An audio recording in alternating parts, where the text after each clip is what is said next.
So, on a very nuts and bolts level, I work as a psychotherapist. Roughly speaking, I would say I'm fairly effective using a number of metrics. And I know that one of my biggest concerns is that I find myself feeling sad, despairing, discouraged, something shut down, because I end up with this experience of talking about the problem. It feels exacerbated by the teletherapy thing, but that might just be an overlay of mind trying to figure this out. Used to be a craniopsychotherapist. I'm a Buddhist. There's pathways. I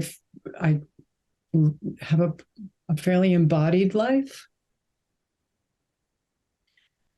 So am I understanding that this is an offer that will allow me to break that trap, that the talking about the problem, like a place where I diminish myself, where that's all we're doing. This is an experiential process that is intended not to say, that's bad, yes, stop. However, I can attune myself in a way that will not keep punishing myself with that admonition. Is that what I'm hearing? Very much so. Very nicely described. I'm going to first summarize what I hear of your question to make sure that I hear you correctly, and then give you a perspective on it. But so essentially what I'm hearing you say is that as a therapist, it is frustrating to be essentially providing a space for people to talk about problems. And is there a way out of this frustration? Yep. So, yes. So I'm always careful when I give something to not try and be in the place to say, oh, look, that was bad. This is so amazing and shiny, and no problems exist everywhere, and you're going to become a different person, and the world is a different place. And, so, the point about it is before the training, you're a human being with your own history and limitations and everything.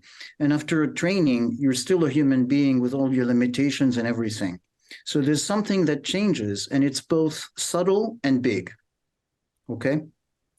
And so what changes is that there is you're experiencing being in a process that is alive.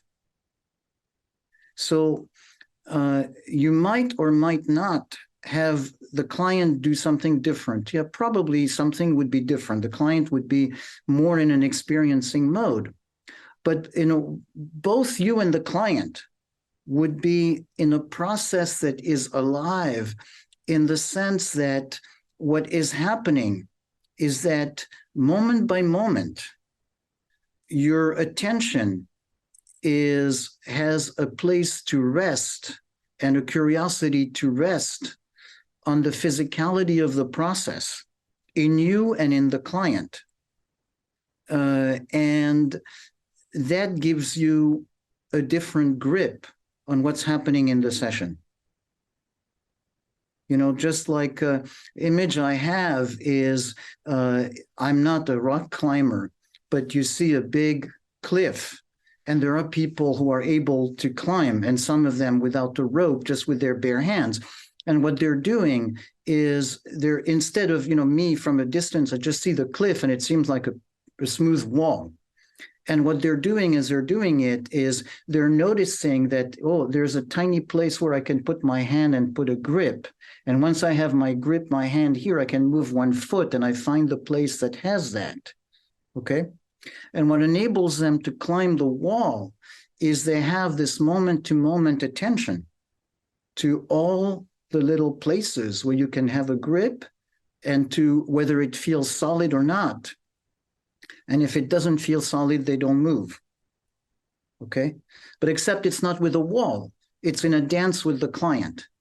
So I think in general, what would happen is that it's a different experience and a more interesting experience where you are more engaged as a therapist and the client is more engaged.